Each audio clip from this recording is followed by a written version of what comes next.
हर हर महादेव, जय श्री राम, राधे राधे।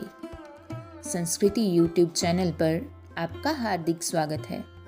अगर आपको हमारी वीडियोस अच्छी लगती हैं तो हमारे चैनल को सब्सक्राइब करना ना भूलें और हमारी यूट्यूब फैमिली का हिस्सा ज़रूर बने।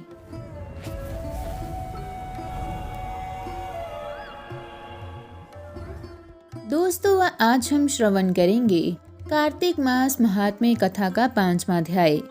राजा पृथु बोले, हे नारद जी, आपने कार्तिक मास में स्नान का फल कहा। अब अन्य मासों में विधि पूर्वक स्नान करने की विधि, नियम और उद्यापन की विधि भी बतलाइए। देवर्षि नारद ने कहा, हे राजन, अब भगवान विष्णु के अंश से उत्पन्न हुए हैं, अतः ये बात आपको ज्ञात ही है। फिर भी आपको यथाचित विधान बतलाता हूँ। आश्विन माह में शुक्ल पक्ष की एकादशी से कार्तिक के व्रत करने चाहिए। ब्रह्म मुहूर्त में उठकर जल का पात्र लेकर गांव से बाहर पूर्व अथवा उत्तर दिशा में जाना चाहिए। दिन में या सायकाल में कान में जनेऊ चढ़ाकर पृथ्वी पर घास बिछाकर सिर को वस्त्र से ढककर मुंह को भली भांति बंद करके थूक व सांस को रोककर मल व मूत्र का त्याग करना चाहिए। तत्पश्चात मिट्टी व जल से भली भांति अपने गुप्तांगों को धोना चाहिए। उसके बाद जो मनुष्य मुख शुद्धि नहीं करता उसे किसी भी मंत्र का फल प्राप्त नहीं होता है। अतः दांत और जीभ को पूर्ण रूप से शुद्ध करना चाहिए और इस मंत्र का उच्चारण करते हुए दातुन तोड़नी चाहिए। हे वनस्पते, आप मुझे आयु, कीर्ति, तेज, प्रज्ञा, पशु, संपत्ति, महाज्ञान, बुद्धि और विद्या प्रदान करें। इस प्रकार उच्चारण करके वृक्ष से 12 अंगुल की दातुन ले। दूध वाले वृक्षों से दातुन नहीं लेनी चाहिए।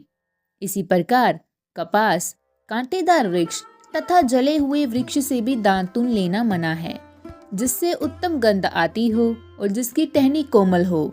ऐसे ही वृक्ष से दंत धावन ग्रहण करना चाहिए। प्रतिपदा, अमावस्या, नवमी, छठी, रविवार को चंद्र तथा सूर्य ग्रहण में दातुन नहीं करनी चाहिए।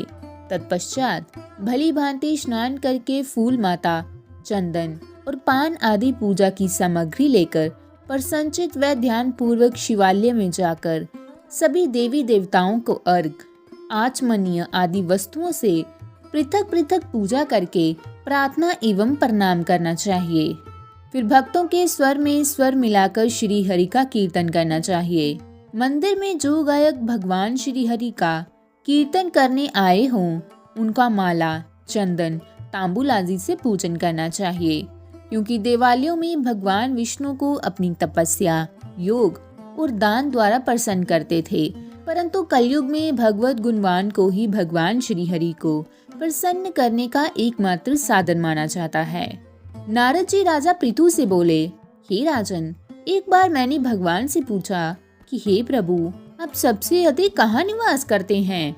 इसका उत्तर देते हुए भगवान ने कहा, हे नारद, मैं वैकुंठ या योगियों के हृदय में ही निवास नहीं करता, अपितु जहाँ मेरे भक्त मेरा कीर्तन करते हैं, मैं वहाँ अवश्य निवास करता हूँ। जो मनुष्य चंदन, माला आदि से मेरे भक्तों का पूजन करते हैं, उनसे मेरी ऐसी प्रीति होती है जैसे कि मेरे पूजन से भी कभी नहीं हो सकती।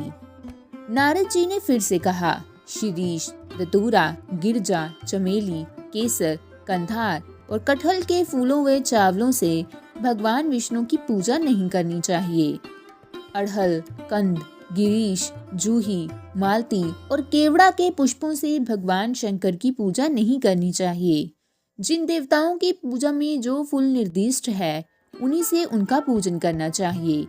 पूजन समाप्ति के बाद भगवान से क्षमा प्रार्थना करनी चाहिए, यथा, हे सुरेश्वर, हे देव, ना मैं मंत्र जानता हूँ न क्रिया, मैं भक्ति से भी हीन हूँ, मैंने जो भी आपकी पूजा की है उसे पूरा करें। ऐसी प्रार्थना करने के पश्चात साष्टांग प्रणाम करके भगवत कीर्तन करना चाहिए। श्री हरि की कथा सुननी चाहिए और प्रसाद ग्रहण करना चाहिए। जो मनुष्य इस विधि के अनुसार कार्तिक व्रत का अनुष्ठान करता है, वे जगत के सभी सुखों को भोगते हुए अंत में मुक्ति को प्राप्त होता है। तो दोस्तों, आज की हमारी कार्तिक मास महात्म्य कथा का 5वां अध्याय यहीं समाप्त होता है। मिलते हैं अगली वीडियो में, तब तक के लिए धन्यवाद।